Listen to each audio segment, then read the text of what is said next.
Olá pessoal, eu sou a professora Isa Novas, criadora deste canal e também do Instagram @IsaNovasRodrigues. Quero convidá-los para conhecer o meu Instagram porque lá eu vou compartilhando diariamente aquilo que eu estou lendo. E o que nós vamos fazer nesse vídeo aqui? Nós vamos dar continuidade ao nosso projeto de leitura do Machado de Assis em ordem cronológica. Nós estamos no segundo romance, A Mão e a Luva, capítulo 10. Gente, nós já estamos no capítulo 10. E o título desse capítulo é A Revelação.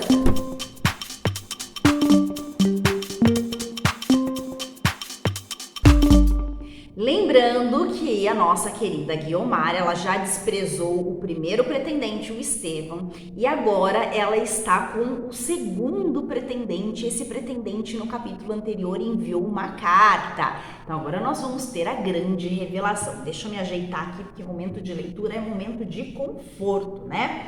Então vamos lá.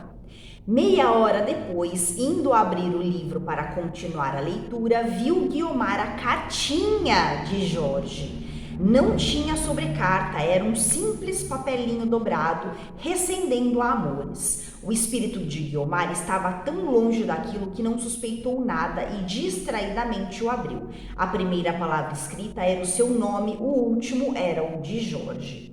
O primeiro gesto de Guiomar foi de cólera. Se ele pudesse espreitá-la pelo buraco da fechadura e ver-lhe a expressão do rosto, é muito provável que se lhe convertesse em aborrecimento todo o amor que até agora nutria. Mas ele não estava ali. A moça podia traduzir fielmente no rosto os movimentos do coração. Mais um, pensou ela, porém, mais um pretendente, né? Guiomar tá se achando. E desta vez o gesto não foi de cólera, foi de alguma coisa a mais, metade fastio, metade lástima, mescla difícil e rara. A moça ficou algum tempo quieta a olhar para o papel, sem o querer ler, como a hesitar entre queimá-lo ou restituí-lo intacto ao seu autor. Mas a curiosidade venceu por fim. Guiomar abriu o papel e leu estas linhas. Tananana, vamos saber o conteúdo dessa carta. Guiomar, perdoe-me se lhe chamo assim. As convenções sociais condenam-me de certo, mas o coração aprova. Que digo? Ele mesmo escreve estas letras. Não é a minha pena, não são os meus lábios que lhe falam deste modo, são todas as forças vivas da minha existência que em alta voz proclamam o imenso e profundo amor que lhe tenho. Ai, que romântico! Antes de o ler neste papel, já a senhora o há de ter visto, pelo menos adivinhado nos meus olhos, na doce embriaguez que em mim produz a presença dos seus. Persuado-me de que todo o meu esforço em recalcar este afeto é vão, por mais que eu sinceramente deseje esquecê-lo, não o alcançarei nunca, não alcançarei mais que uma aflição nova, o remorso de o ter virá coroar os demais infortúnios. Por que razão rompo hoje o silêncio em que me tenho conservado medroso e respeitoso silêncio que, se me não abre o caminho da glória, ao menos conserva-me a palma da esperança? Nem eu mesmo saberei responder-lhe. Falo porque uma força interior me manda falar, como transborda o rio, como se derrama a luz. Falo porque morreria talvez se me calasse, do mesmo modo que morrerei de desespero, se além do perdão que lhe peço, me não der uma esperança mais segura do que esta, que me faz viver e consumir. Assinado Jorge. Uau! Que declaração melosa, né, gente? Demais. Guiomar leu esta carta 2 vezes, uma leitura de curiosidade, outra de análise e reflexão, e ao cabo da segunda achava-se tão fria como antes da primeira. Olhou algum tempo para o papel e mentalmente para o homem que o havia escrito. Enfim, pôs a carta de lado, abriu o livro e continuou a leitura do romance. Ai, Guiomar é muito fria, né? Mas o espírito, que não ficara tão indiferente como o coração, entrou a fugir-lhe do romance para a vida com tal tenacidade que não houve remédio senão irem os olhos através dele, e a moça de novo mergulhou nas reflexões que lhe sugeria o caso da paixão de Jorge. Jorge não seria ao menos no sentido inteiro do vocabulário, mas alguma coisa menos, ou parecia com ela e ainda assim verdadeira, via bem Guiomar que o poderia ser. Até que ponto chegaria, entretanto, o seu adorador se ela o desatendesse logo e, dado o amor que a baronesa tinha ao sobrinho, até que ponto a recusa iria magoá-la? Guiomar varreu do espírito os receios que lhe nasciam de tais interrogações, mas sentiu-os primeiro, pesou-os antes de o arredar de si, o que revelará ao leitor em que proporção estavam nela combinados o sentimento e a razão, as tendências da alma e os cálculos da vida. Excluído o receio, voltou-lhe o riso, aquele riso interior que é o mais involuntário e cruel e também o menos arriscado que a gente pode dar às fatuidades humanas. Não pode ser tão desprezível assim o amor de um homem cuja rigidez compensava em algumas qualidades boas e que, enfim, era também distinto, ainda que a sua distinção primasse antes por um estilo rendilhado e complicado, que não é o melhor.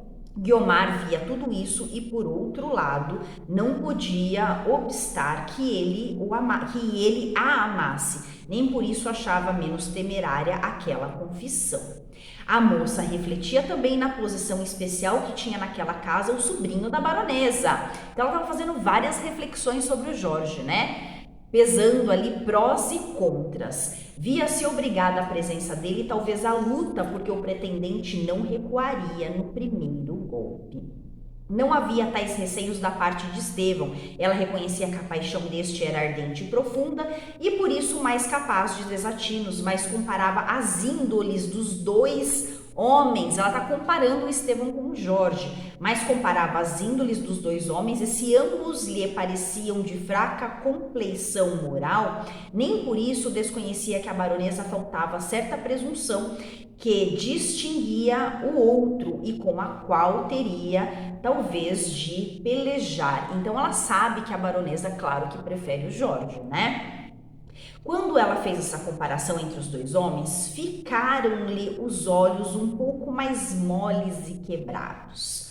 Obra de 3 minutos apenas, mas 3 minutos que, se Estevão soubera deles, trocaria por eles o resto de toda a vida. E contudo, não era amor nem saudade, alguma simpatia sim, ainda que leve e sem consequência. Mas, sobretudo, era pena de o não poder amar, ou ainda melhor, era lástima de que tal coração não fora casado e outro espírito. Guiomar refletiu ainda muito e não refletiu só, devaneou também, soltando o pano todo a essa veleira escuna da imaginação em que todos navegamos alguma vez na vida, quando nos cansa a terra firme e dura e chama-nos o mar vasto e sem praias. A imaginação dela, porém, não era doentia, nem romântica, nem piegas, nem lhe dava para ir colher flores em regiões selváticas ou adormecer à beira de lagos azuis. Nada disso era nem fazia, e por mais longe que velejasse, levaria entranhadas na alma as lembranças da terra. Volveu, enfim, e os olhos caíram-lhe na carta. A realidade presente não se lhe podia mostrar de pior modo. Guiomar ergueu-se irritada, lançou mão do papel e machucou-o febrilmente. Ia talvez rasgá-lo quando ouviu bater de manso à porta. "Quem é?" perguntou. "Sou eu", respondeu a voz de senhora Oswald. A moça foi abrir a porta, a inglesa entrou trajada de dormir e um vivo espanto nos olhos que pareceu tirar-lhe a voz durante alguns segundos. Guiomar, assustada, perguntou: "Que é? Aconteceu alguma coisa à minha madrinha?" "Longe vá o agouro", exclamou a inglesa. "Não lhe aconteceu nada, a senhora baronesa dorme naturalmente, a sono solto. Venho porque do meu quarto pareceu-me ouvir rumor de passos aqui e depois vi luz. Pensei que tivesse algum incômodo, mas pelo que vejo", continuou a inglesa, deitando os olhos para a mesinha em que pousava o livro aberto, "pelo que vejo, ainda não acabou de ler o seu romance." "Não li ainda uma linha, depois que me recolhi", respondeu Guiomar, cravando os olhos no rosto da inglesa como tomada de um pensamento súbito. Deveras. Li outra coisa, continuou a moça. Li este papel, a carta. Senhora Oswald inclinou-se para ler também o papel, que, aliás, adivinhou qual fosse. Guiomar atirou-o sobre a mesa. Não precisa, disse ela, é uma declaração amorosa. De quem? Perguntou a inglesa, abrindo os olhos espantados e obedientes. Leia o nome. Senhora Oswald leu a assinatura da carta que a moça de novo lhe apresentava. Naturalmente, continuou Guiomar, há nisto obra sua. Minha? Interrompeu a outra um pouco mais rispidamente do que costumava falar. Guiomar tinha ido sentar-se, o pezinho impaciente batia no tapete com um movimento rápido e regular. Cruzara os braços sobre o peito, fitando a inglesa com uns olhos em que se podia ler a viva exacerbação do espírito. Seguiu-se curto silêncio. Senhora Oswald puxou outra cadeira e sentou-se perto da moça. Por que há de ser injusta comigo? Disse ela, dando à voz um tom suplicante. Porque não há de ver as coisas como elas naturalmente são. O que há nisto é uma coincidência curiosa, mas nada mais. Se lhe falei em semelhante coisa algumas vezes, foi porque eu mesma percebi o amor que lhe tem o Sr. Jorge. É coisa que todos veem. Imaginei que o casamento, neste caso, seria agradável à senhora baronesa, a quem sou grata. Posso ter feito mal. Muito mal, interrompeu Guiomar. São coisas de família em que a senhora nada tem que ver. Guiomar levantou-se outra vez. Deu alguns passos e voltou a sentar-se. Com o movimento, desprenderam-se-lhe os cabelos e caíram-lhe sobre os ombros. Senhora Oswald aproximou-se dela para os colher e atar, mas a moça secamente a repeliu. Deixe, deixe. E ela mesmo os recompôs com as suas mãozinhas finas e ficou depois a olhar para o chão, a morder o lábio, a respirar fortemente como se contivera a palavra que forcejava por sair impetuosa e colérica. Senhora Oswald não disse nada durante alguns minutos, esperou que passasse o período agudo da irritação. Quando lhe pareceu que ela afrouxara, rompeu enfim o silêncio. Fiz mal, fiz, não há dúvida, mas a intenção não podia ser melhor. Talvez não me creia. Paciência. O que lhe peço, nem lhe peço. O que eu acredito piamente é que não há de atribuir algum interesse de ordem. Senhora Oswald fez uma pausa para dar aberta ao protesto de Guiomar, mas Guiomar não protestou. Quero dizer, não protestou de viva voz, fez apenas um gesto negativo, bastante a satisfazer os melindres da inglesa. A moça foi sincera, não atribuía realmente a nenhum interesse vil pecuniário a ação de senhora Oswald. Nem por isso a absolvia, não só porque ela viria concorrer talvez para uma crise penosa, mas também, bom é notá-lo outra vez, porque a condição da inglesa naquela casa era relativamente inferior. A inglesa continuou a falar em defesa própria, a justificar miudamente os bons sentimentos do coração e a prometer que deixava por mão todo aquele negócio a seu juízo, o melhor que a moça podia fazer. A experiência da vida, concluiu ela, devia ter-me convencido de que o melhor de todos os sentimentos é um egoísmo quieto e calado. Enquanto ela falava assim, Guiomar parecia volver à tranquilidade habitual. A mudança foi não súbita, mas um pouco mais rápida do que devera ser, tratando-se de um espírito como o dela, em que as impressões não eram superficiais nem momentâneas. Havia até uns toques de afabilidade no rosto e na voz quando ela começou a falar, o que revelaria talvez ser aquela mudança muito voluntária e meditada. Está bom, senhora Oswald, o que passou, passou. Sinto que as coisas chegassem a este ponto e que ele se lembrasse de escrever semelhante carta, confessando uma paixão que acredito sincera, mas a que o meu coração não pode corresponder. Amores não se encomendam como vestidos, sobretudo não se fingem ou não se devem fingir nunca. Então a Guiomar já está declarando para a senhora Oswald que ela não tem intenção nenhuma de aceitar o Jorge. Oh, de certo, eu gosto dele, como parente que é de minha madrinha e também porque ela lhe tem afeição de mãe como a mim. Somos uma espécie de irmãos, nada mais.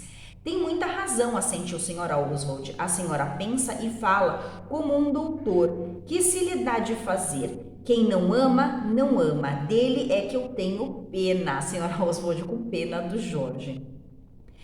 Gosta muito de mim, não? Perguntou Guiomar, fitando os olhos da inglesa. Oh, parece que sim. A senhora deve sabê-lo tanto como eu. Eu sei o que tenho visto e creio que é muito. Eu nunca vi nada, respondeu secamente Guiomar. A resposta de senhora Oswald foi um sorriso de incredulidade que a outra não viu ou não quis ver. Houve uma pausa. Guiomar continuou nestes termos. Mas seja como for, a minha resposta é negativa. Estou que ele não me fará a injúria de querer casar comigo sem que eu o ame. Guiomar parou, como a esperar que a outra lhe dissesse alguma coisa. Desta vez coube a senhora Oswald não responder nada, nem com a voz, nem com o gesto. A moça inclinou o corpo, pôs os braços sobre os joelhos, com os dedos cruzados, e entre um riso amável e um olhar afetuoso, continuou. A senhora podia, se acaso ele alguma vez lhe falou nisto ou vier a falar-lhe, podia dissuadi-lo de tais ideias, dizendo-lhe simplesmente a verdade e dando-lhe conselhos, os conselhos que a senhora há de saber dar e que ele aceitará de certo, porque é um bom coração, um caráter estimável. Oh, excelente, um moço excelente. Então, além disso, a Guiomar pede ajuda para a senhora Oswald para que em alguma conversa entre a senhora Oswald e o Jorge, a senhora Oswald possa falar para ele, né, abrir os olhos dele e falar, ó, ela não tá afim, cai fora, vai para outra.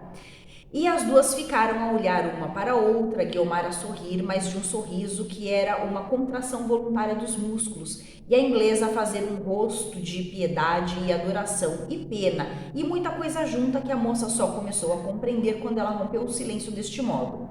Estou a duvidar se devo dizer-lhe o resto. O resto? Perguntou Guiomar admirada. Pois que há mais? A inglesa aproximou a cadeira, Guiomar endireitou o busto e esperou ansiosa a revelação.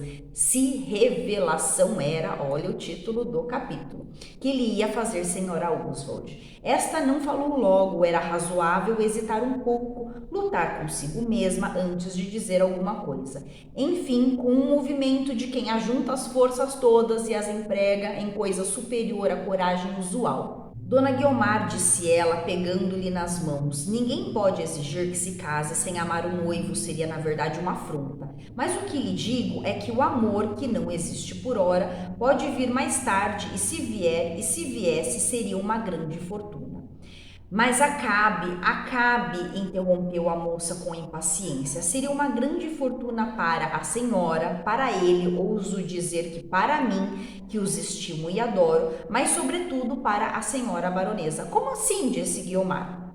Para ela seria a maior fortuna da vida, porque é hoje o seu mais entranhado e vivo desejo, seu desejo verdadeiramente da alma. A senhora está certa disso? Certíssima, não creio, não vejo nada que creia, deve crer. Se me promete nada dizer desta nossa conversa, nem fazer suspeitar por nenhum modo o que lhe estou contando. Fale. Pois bem, continuou senhora Oswald, abaixando a voz, como se alguém pudesse ouvi-la na solidão daquela alcova e no silêncio profundo daquela casa que toda dormia. Pois bem, eu lhe direi que por ela mesma tive notícia deste seu desejo. Quando eu percebi a paixão do Sr. Jorge, falei nisso à sua madrinha, gracejando na intimidade que ela me permite, e a senhora baronesa, em vez de sorrir como eu esperava que fizesse, ficou algum tempo pensativa e séria até que rompeu nestas palavras.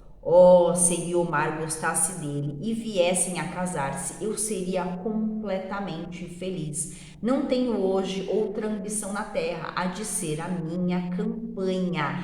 Então a senhora Oswald está contando esse segredo para Guiomar, dizendo que esse é o maior desejo que a baronesa tem. E agora, será que a Guiomar vai querer ir contra a baronesa? Minha madrinha disse isso? Perguntou Guiomar. Tal qual a resposta que lhe dei foi que o casamento não era impossível e que nada mais natural do que virem a amar-se duas pessoas a princípio indiferentes. O amor nasce muita vez do costume. Guiomar já mal ouvia o que lhe estava dizendo a inglesa, se ainda olhava para ela, era com os olhos indecisos e empanados, de quem vai toda absorvida em pensamentos íntimos. Foi desde esse dia, continuou a senhora Oswald, que me pareceu conveniente falar-lhe algumas vezes nisso, sondar-lhe o coração, ver se ele favorecia o sonho de sua madrinha, tornando feliz toda esta casa. Fiz mal, convenho, mas a intenção era a mais respeitável e santa deste mundo. De certo, murmurou Guiomar, senhora Oswald pegou-lhe numa das mãos e beijou-a afetuosamente. Guiomar não a repeliu, nem sequer pareceu dar-se-lhe da ternura da inglesa. As duas olharam-se uns breves minutos, sem dizer nada, como a lerem na alma uma da outra. Guiomar não tinha a experiência nem a idade da inglesa, que podia ser sua mãe, mas a experiência e a idade eram substituídas, como sabe o leitor, por um grande tino e sagacidade naturais. Há criaturas que chegam aos 50 anos sem nunca passar dos 15. Tão simples, tão cegas, tão verdes as compõe a natureza. Para essas, o crepúsculo é o prolongamento da aurora. Outras não, amadurecem na razão das flores, vem o mundo com a ruga da reflexão do espírito, embora sem prejuízo do sentimento que nelas vive e influi, mas não domina. Nestas o coração nasce enfreado, trota largo, vai a passo ou galopa, como o coração que é, mas não dispara nunca, não se perde nem perde o cavaleiro. O que a afilhada da baronesa buscava ler no rosto de senhora Oswald era se efetivamente a madrinha nutria aquele desejo, ou se tal revelação não era mais do que um embuste. O leitor sabe que era verdadeira, mas admitirá, sem dúvida, que a moça só depois de muito interrogar e examinar-lhe desse fé. Creu, enfim, creu, mas era verossímil, creu porque a inglesa não se arriscaria a qualquer indiscrição da parte dela, que de todo a desmascararia. Então, a Guiomar, inclusive, fica na dúvida, será que a senhora Oswald está inventando esse negócio? Ou isso é verdade?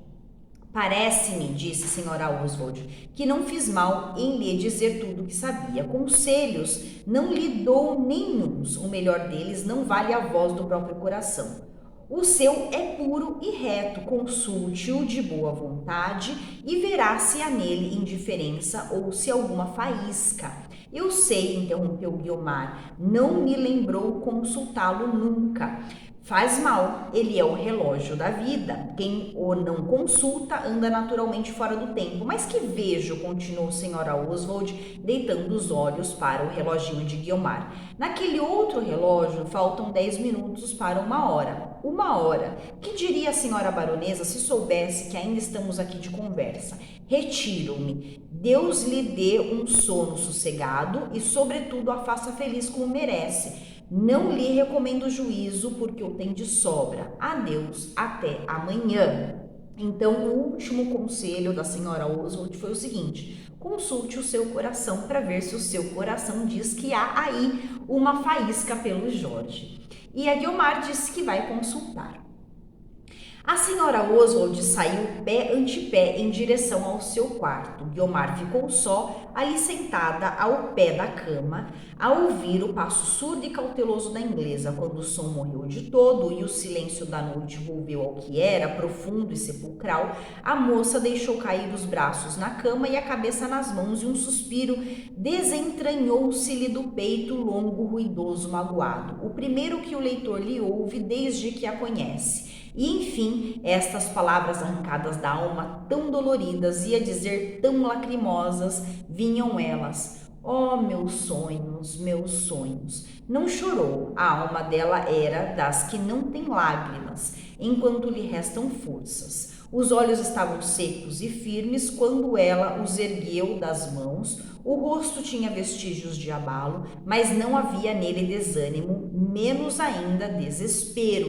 E aqui, então, finalizamos o capítulo 10. E nesse capítulo, então, lá no início do capítulo, a Guiomar recebe uma carta do Jorge, fica sabendo então que o Jorge está apaixonado por ela e ela não dá nem bola para ele no começo, né? Depois ela então tem uma conversa com a senhora Oswald e nessa conversa ela fica assim abalada. E por que ela fica abalada com essa conversa? Porque a senhora Oswald conta que esse é o maior desejo da baronesa, é ver os dois juntos.